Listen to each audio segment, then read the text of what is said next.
Name's Frank, and I play guitar in the Animus. Well, the Animus was started in the winter of 2012 by George and I, and we had actually been in old local bands together, and things didn't exactly work out, so we decided that we were going to get together and create something that was super heavy and established the idea of accomplishing all of our goals into one band with just me and him. And that's it, nobody else. Well, I started playing guitar when I was, I think I had to be 12, and my biggest influence was Dimebag Darrell. But then after I got over Pantera a little bit, not that I don't like Pantera, I got into death metal like Decapitated, Dying Fetus, and just tended to be into the more heavy and aggressive stuff, the less emotional and melodic. And basically, I don't know, it's been that way ever since. Well, like any band you're in, I'm hoping that people will react well and like what we're trying to accomplish.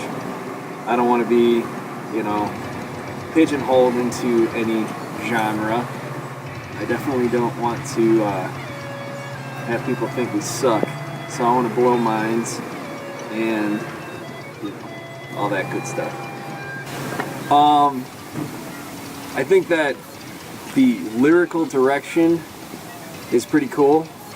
George and I, actually when we first started writing, we had came up with the idea of wanting to create a concept album, just like an EP.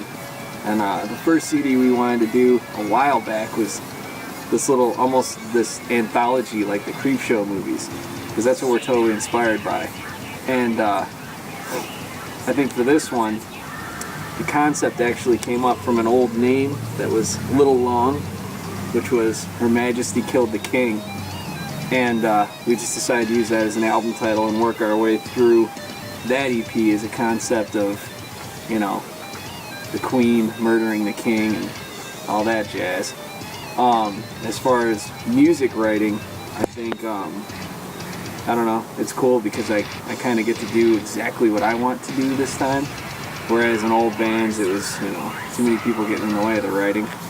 And I'm sure I sound like a cocky prick, but I don't really care because I enjoy what I play, so.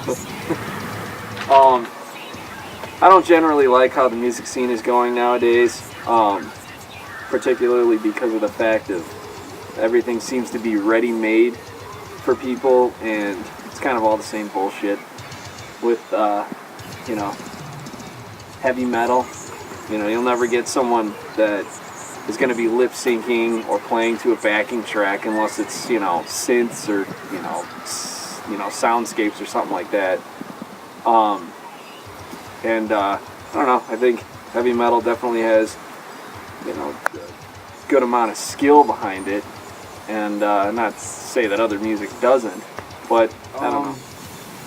I just want to make people happy when they're listening to our CD, like how numerous bands throughout my life I put in their CD and just been like, fuck, this is awesome, and not been able to turn it off for weeks on end. I just definitely have people, come to our shows and take out some aggression and get rid of this, daily life kind of aura. Succubus isn't a succubus per se. It's this demon rapist woman that has plagued me and George since the beginning. And it all started with him one day when we were recording. I thought he was writing down lyrics and thinking of these lyrics. And he looked at me and said, "What would you do if you got raped by a succubus?" And we started laughing. And then he asked me if I ever tried to suck my own dick. The end. My goal for the next album would be to take everything we did in this album, make everything a little more precise, a little more technical, but accessible. Overall, I just want it to sound better sonically, hit you right in the face, kick you in the balls a couple times, and I have a little more catch and groove to it. And then to, yeah, go on tour and back that album for a little bit.